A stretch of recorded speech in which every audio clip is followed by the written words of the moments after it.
Salut à tous. C'est une phrase qui est très connue. Et je me rappelle que dans la jeunesse, c'était une des choses qu'on aimait beaucoup répéter. Parce qu'on était en quête de dignité. Donc tout ce qui pouvait un peu embellir l'image de l'Afrique, on le balançait comme ça dans les débats. On disait souvent que l'Afrique, berceau de l'humanité.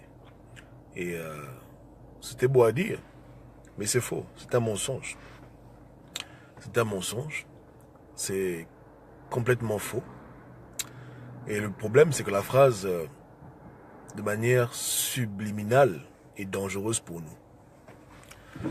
Parce que lorsque un anthropologiste ou un archéologue parle du berceau de l'humanité, en fait, ce qu'il veut dire par là, comme on le sait, c'est que c'est en Afrique qu'on a retrouvé les premiers ossements d'humains.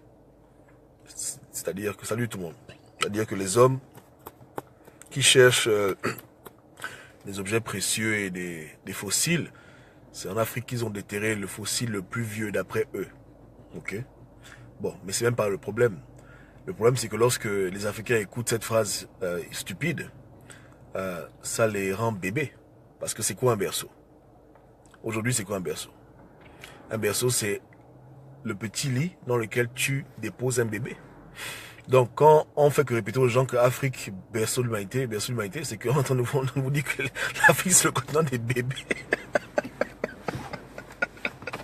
Ça, c'est la méthode subliminale, quoi. C'est-à-dire que c'est un envoûtement subtil, tu vois. Les scientifiques, eux, ils comprennent le langage, mais les populations ne pichent pas ce que ça veut dire. Donc, les gens sont là en train de dire Afrique, berceau de l'humanité, mais ça dit qu'on est des gamins. Et la vérité, c'est qu'aujourd'hui, l'Afrique est réellement un berceau. L'Afrique héberge le peuple le plus infantilisé de la terre entière. Il n'y a pas plus de bébés que les Africains. Donc, c'est ce qu'on leur fait croire, et malheureusement, ils deviennent comme des bébés. Les leaders africains sont comme des enfants, et les Africains même sont comme des gamins. C'est-à-dire qu'on est complètement dépendant des autres. L'Afrique ne peut pas se gérer seule, elle a besoin du support de l'Occident. Même au Gabon, c'est même grave, pour payer les allumettes, le courant, tout ce qu'on a pratiquement, on ne fait presque rien chez nous. Tout est importé. Quand quelqu'un est malade, il prend son avion, il va à l'étranger. Voilà, bon, donc c'est ça le bébéri, ouais, non? Lorsque tu dépends des autres pour vivre, c'est là où tu dis que tu es un bébé. Par exemple, un enfant qui vient de naître, sa mère le lave, elle l'allaite, elle l'habille, elle lui coupe les ongles, elle lave les oreilles, bon, bref, ouais, non? Donc, on reconnaît un bébé par le degré d'indépendance qu'il n'a pas. Donc, plus quelqu'un se gère, plus c'est un homme. Moins il se gère, plus c'est un gamin. C'est pour ça que chez nous, les Bantous, tu n'es qu'un homme que lorsque tu vas en mariage, lorsque tu sors de la maison de tes parents. Tu peux avoir 18 ans, 30 ans, si tu es toujours avec tes parents dans leur chambre, tu habites là-bas dans leur maison, tu es un bébé. Et quand on me rabâche tout le temps, oh Gobam, c'est bon, l'Afrique c'est le berceau de l'humanité, les gens disent ça, ils sont contents. Moi je vois la connotation présente, c'est très grave. Que l'Africain est vraiment comme un bébé. Vraiment. Nous n'avons pas le droit d'avoir les armes que les autres ont. Nos programmes économiques sont dirigés par l'Occident. Nos présidents sont imposés par l'Occident. Quoi encore les meilleures universités pour nous Africains sont toujours celles de l'étranger. Bref, même quand on s'habille, c'est très difficile pour nous de pouvoir nous habiller local. On s'habille tous en Gucci, Armani, machin, c'est l'étranger. Donc, on est dépendant de pratiquement tout. Hein. Sur le plan de vue technologique, nos télévisions, nos téléphones, les avions qu'on utilise, tout est fait par l'Occident et l'Asie et on nous donne ça. Donc, on est vraiment des gamins. C'est pour ça que cette phrase-là, quand vous la dites, il faut vraiment la changer. Dites plutôt que c'est en Afrique qu'on a trouvé les premiers ossements humains. Que la vie a commencé en Afrique. Dites plus cette affaire que l'Afrique berceau de l'humanité. Ça sonne pas bien, quoi. Vu ce qui se passe en Afrique, c'est vraiment une phrase qui doit vous rendre triste. Tu vois un peu, là. Mais c'est l'homme blanc qui t'a appris à couper la barbe. Avant, nos ancêtres, ils coupaient la barbe. Hein, Otis le cartésien. Tu as vu? C'est-à-dire qu'on n'a plus de personnalité. Nous, on ne sait plus qui on est. On n'est pas contre le mélange des cultures. Mais de là à perdre sa propre culture, c'est malheureux. De là à perdre sa culture, c'est très grave. Et quand on dépend totalement des autres, on est vraiment un gamin. Donc l'Afrique, malheureusement, c'est le berceau de l'humanité. C'est que c'est l'humanité, aujourd'hui, elle va dans l'espace, sur la Lune, elle fait des grandes choses. Mais c'est en Afrique que tu retrouves les bébés. C'est chez nous que tu trouves les gens les moins éveillés, les moins discernants, les plus incrédules, les plus naïfs. C'est en Afrique. Quand tu vois un peu les populations du monde, malheureusement, c'est chez nous qu'on trouve des bébés de 50 ans, 40 ans. C'est vrai. Ouais. Donc la phrase, elle est pas bonne. Hein? Elle est très subliminale. Très subliminale. Tu vois. Elle évoque quelque part un désir de nous garder dans ce stade de gaminerie. Hein? Un désir de nous maintenir toujours en arrière par rapport aux autres, toujours comme des gamins, quoi, comme des bébés. Et jamais grandir au stade de pouvoir s'autodéterminer, de pouvoir être en charge de notre destinée. C'est comme si on est condamné à tout recevoir d'autrui, à être toujours en train de suivre autrui et jamais autrui ne nous suit nous. Donc jamais montrer l'exemple, mais toujours être ceux qui suivent les autres. Aujourd'hui, on se bat pour la démocratie qu'on nous a imposée. Tous les idéaux, pratiquement, pour lesquels on se bat, ce sont les idéaux des autres. On n'invente presque rien. On innove en rien du tout. C'est difficile. C'est dur. Il y a des peuples africains qui le font, mais de manière relative et globale, le continent africain est le continent des bébés. C'est un berceau, c'est une crèche. Ouais. Ou bien, vous voyez comment? C'est pas ça. C'est une crèche. L'Afrique est comme une crèche. Si tu as déjà fait un tour dans une maternelle, et tu vois comment les enfants se comportent, c'est un peu ça l'Afrique, quoi. Moi, le regard que l'Occident projette, et que nous aussi, Africains, on a accepté, c'est le regard de l'être humain inférieur. Inférieur par sa connaissance, par ses mœurs, inférieur par sa dépendance totale aux autres, par son regard toujours braqué sur autrui pour pouvoir s'inspirer, par cette pensée qui dit que ce que l'autre fait est mieux que ce que toi tu peux faire, qu'on est incapable de pouvoir s'inventer, on doit tout copier chez les autres, qu'on doit passer par les autres, par tous ces paradigmes-là qui nous gardent captifs, quoi. Qui nous gardent captifs et qui font qu'on est vraiment les bébés de quelqu'un.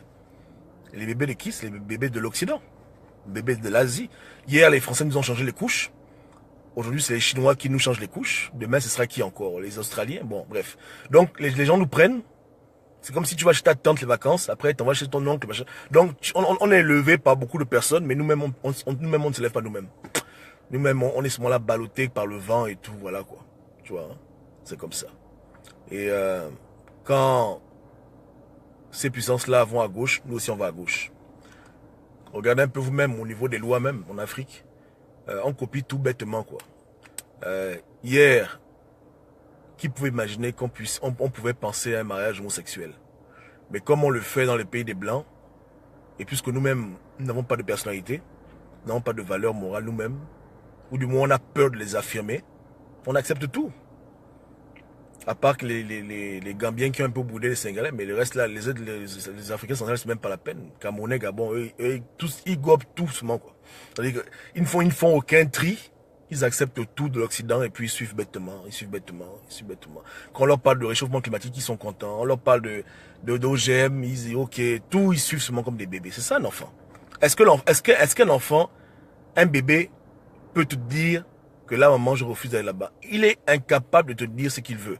C'est toi qui décides ce qu'il mange aujourd'hui, ce qu'il mange demain, ce qu'il mange après-demain. C'est ça un bébé. Moi, jamais j'ai vu un bébé qui me dit oh, tonton, je dis qu'est-ce qu'il y a? Oui, je veux pas le poulet, je veux la viande. Je dis, hé, hey, tu parles. Non, un bébé ne parle pas. Un bébé, tu lui ouvres la bouche. Oh, il ouvre, il pleure un peu. Yeah, quand il pleure. Je dis, tiens, prends l'argent, FMI, tiens, attrape. Et c'est à cause de nos leaders aussi. Hein. Nos leaders ont permis que nous puissions avoir ce standing de gamins, de vivre dans un berceau. Parce que ils ne savent pas gérer nos richesses. Eux-mêmes, c'est des imbéciles. Donc ça fait qu'à la fin, on nous met sous tutelle financière. C'est maintenant encore des banques de l'étranger qui nous gèrent comme des enfants, que dépense ça, dépense ci, mais c'est triste. Hein? C'est malheureux, vraiment. Mais Quand je pense à l'homme noir et comment il est devenu sur Terre, juste moi, il pleurait. Je dis, mais vraiment, comment un peuple peut tomber aussi bas? Peut être à la cuillère des gens et être là en train de toujours attendre tout d'autrui. Comment un peuple peut tomber aussi bas? Comment un peuple peut autant être bébé, quoi? Et un peuple bébé qui ne grandit pas. Quand tu veux le mettre, c'est un peu comme un enfant qui habite chez ses parents. Quand les parents disent, écoute, va, trouve-toi une maison, puis débrouille-toi. Il dit non, il pleure, il dit non, je vais rester chez vous. Non, il est là, il reste avec ses parents, même 500 ans, quoi. C'est ce qui se passe aujourd'hui. Moi, je dis aux Africains, aux Gabonais, que sortez de la maison de vos parents, débrouillez-vous maintenant. Ils disent non, on va rester chez les parents. Parce qu'ils ne veulent pas affronter la vraie vie. Ils veulent toujours s'accrocher à quelqu'un, quelque chose. Oh non, on va faire comment? Non, mais attends, on va jamais grandir comme ça.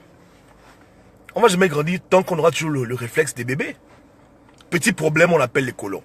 Là encore, au Kenya, pour les élections, ils ont sollicité l'aide de l'Union européenne. Quand les gars de l'Union européenne viennent au Kenya, entre vous-même, quand ils arrivent, ils ne voient pas les gens comme eux-mêmes. Puisque vous les avez appelés pour régler vos problèmes, ils savent que vous êtes leurs enfants. Après, ils vous font asseoir à la télévision pour dire, hey, asseyez-vous là. Ils commencent à vous parler. Bon, faites ça. Et puis les noirs les noirs écrivent. Ouais. Mais c'est déplorable. C'est déplorable. Après, ils vont écrire un rapport qu'ils ont aidé beaucoup de pays africains à pouvoir faire leur élection. Mais on est vraiment nuls. Oh, putain. C'est-à-dire que cette façon, je vous assure que c'est triste. C'est triste. Dans ma vie, j'ai eu beaucoup de problèmes avec beaucoup de colons parce qu'ils m'ont toujours confondu avec beaucoup de nègres. J'ai toujours dit que moi, je ne suis pas un nègre comme les autres. Mais ils ont eu du mal à comprendre ça, tu vois, non? Je dis, je ne suis pas un nègre. Je suis un nègre sur 1000 nègres. Tu vas pas me faire ça. Mais les pauvres, je les comprends. S'ils sont habitués à avoir un peuple qui est toujours à leur botte, qui est toujours en train de demander de changer les couches, ils ont ce réflexe-là, quoi. De penser que sans eux, vous ne pouvez rien faire. Comme un enfant qui a besoin de sa mère pour pouvoir vivre. C'est pas ça. Et quand l'instinct de survie dépasse l'instinct de noblesse, on devient des bébés à vie. C'est ça le problème. Le jour que les Africains vont commencer à vivre pour la dignité, pour l'honneur, ils seront prêts à mourir pour ce genre de choses. Ils vont plus chercher à survivre et faire tout et n'importe quoi pour pouvoir parvenir. Vous comprenez? Ils auront des principes durs et forts. Ils vont être responsables. Mais vous voyez, ce qu'on nous fait, nous, Africains, c'est la même chose que les Européens, Américains essayent de faire à la Russie. La Russie est une puissance mondiale, mais les Américains veulent se convaincre que ce sont des cons. Les Européens veulent se convaincre que ce sont des putes. Non, ils essaient à tout prix de les amener dans une posture où les Russes auront besoin d'eux, vont les suppléer comme des gamins. Moi, je vois leur jeu. Ils adorent cette attitude où d'autres peuples se comportent avec eux comme des bébés. Mais malheureusement pour eux, en Russie là-bas, il y a des hommes. Hein. Il y a des hommes. Je ne peux pas oublier cette histoire-là. Je me rappelle, en 93, je crois, il y avait un sous-marin russe qui était bloqué sous l'eau.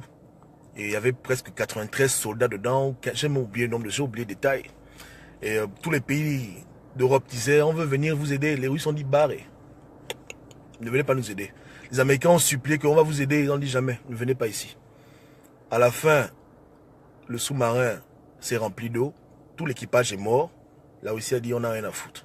On préfère mourir que de commencer à être dans des business où vous venez jouer nos sauveurs, vous venez nous aider. Après vous allez commencer à vous vanter partout. On a aidé les Russes, Et puis ça devient que les Russes sont vos gamins. On a dit, allez vous faire foutre, on se débrouille nous-mêmes. Je me rappelle encore au Japon, lorsqu'il y a eu le tsunami là-bas, et que la centrale nucléaire de Fukushima, le réacteur nucléaire s'est ouvert, et que les radiations émanaient de partout, et la chaleur augmentait, les Japonais ont dit barrez. Les Américains ont dit, écoutez, on vous envoie nos scientifiques, ils ont dit jamais. Il y a scientifiques ici. On vous envoie nos pompiers, ils disent barrez. Il y a pompiers ici. Ils disent, non. Ils ont refusé catégoriquement que quelqu'un les aide à régler le problème. Ils ont dit, le problème là, on va régler ça nous-mêmes. Et à la fin, ils ont vraiment réglé le foutu problème. On ne sait pas donc par quelle magie ils ont pu colmater les brèches et bloquer tout. Ils se sont démerdés, mon gars. Beaucoup d'entre eux ont été exposés à des radiations. Ils ont dit, c'est pas grave. Mais on va régler ça comme des grands. C'est ça être un grand. Ou bien, c'est comme ça. Même ton père et ta mère, ils savent que tu es devenu un homme. Le jour où ils t'appellent au téléphone pour dire, écoute, oui, je t'envoie un peu d'argent à la fin du mois. Quand tu vas leur dire, tu vas leur dire non, c'est bon. Pas besoin. Tu es sûr, je t'envoie un peu d'argent à la fin du mois. Non, c'est bon. Tu as mangé, je n'ai pas mangé, c'est pas un problème, c'est bon. Là, ils savent que tu es devenu un homme. Que tu refuses de continuer à avoir des choses gratuitement, que tu estimes que tu as atteint l'âge maintenant où tu dois te démerder. Si tu fais une semaine, tu manges pas, tu roules avec, tu acceptes ta souffrance. Mais tu refuses d'être un bébé. C'est ça un homme. Vous comprenez? Mais nous, dès qu'on nous tend la perche, on accepte. C'est ridicule. Si Ali Bongo était un homme qui se respectait, quand le FMI lui fait un prêt, Ali Bongo devait dire non. Il veut dire que barré, je refuse votre argent. Quel prêt? Je vais me débrouiller. Mais comme c'est une pute, et les Gabonais aiment ça, il accepte tout ce qu'on lui donne. C'est un gamin. C'est un bébé. Vous comprenez? C'est comme ça. C'est le problème qu'on a en Afrique. On a des leaders de l'opposition, la majorité, qui sont comme des gamins et qui gardent le peuple dans cette mentalité de bébé éternel. Après qu'on dit Afrique berceau de l'humanité, tout le monde applaudit. Oui, mais les Blancs, quand ils disent ça, ils savent ce qu'ils disent. Ça a un sens double. Le sens premier, Afrique, continent de la vie, c'est vrai. Le sens secondaire, tertiaire, subliminal, c'est que l'Afrique, c'est le continent des bébés. C'est le berceau. C'est le berceau. Et eux, ils appellent leur terre le vieux continent. Ah, bon, vous comprenez. C'est triste. Que Dieu nous aide. Hein. Mais les Africains eux-mêmes, je pense qu'ils ont une grande part à jouer dans leur liberté. La liberté, d'abord, c'est l'indépendance. Ça commence dans la tête. Beaucoup de gens ont voulu chercher à être indépendants hein, à l'époque coloniale, mais dans leur tête, ils étaient toujours des esclaves. Ça ne peut pas marcher comme ça. Vous comprenez? L'indépendance, c'est vraiment la future indépendance. C'est-à-dire que tu te démerdes, mon gars. Tu te débrouilles. Si tu dois penser en termes de collaboration, c'est plus tard, mais tu dois faire le plus gros. Le plus gros doit venir de toi, le plus gros. Mais bon, c'est triste. Donc on attend toujours que l'Union européenne reçoive nos émissaires pour leurs élections à eux aussi, dans leur pays. Vous voyez ce que je veux dire? J'attends le jour où les Africains seront consultés pour des problèmes internationaux. Pour l'instant, ce n'est pas le cas. Il n'y a pas des réunions où on a absolument besoin d'un expert africain pour venir parler. Ou bien, non, il y en a foutre. En un mot, il n'y a pas un talent africain qu'on ne retrouve pas sur les autres continents. Et c'est très grave. Voici encore des signes qui prouvent qu'on est encore loin derrière. Nous ne sommes pas incontournables, les gens peuvent se passer de nous. Tu vois ce que je veux dire? Il n'y a rien. Mais le jour où il y aura des talents africains, des choses propres à l'Afrique, que tu ne peux trouver nulle part ailleurs, que si tu vas pas en Afrique, nous demander la permission, c'est le jour-là que je pense que on aura déjà commencé à faire un grand pas pour acquérir notre indépendance. Donc n'oubliez pas, hein, on se bat pour la liberté commence dans le cerveau, dans l'esprit. Ok? La liberté, c'est pas seulement Ali Bongo dégage. La liberté, c'est aussi comment est-ce qu'on gère notre indépendance et comment on se comporte face à l'adversité. C'est ça qui nous détermine et qui nous montre réellement qui nous sommes. Des bébés ou des hommes. Soyez bénis. Passez une bonne soirée.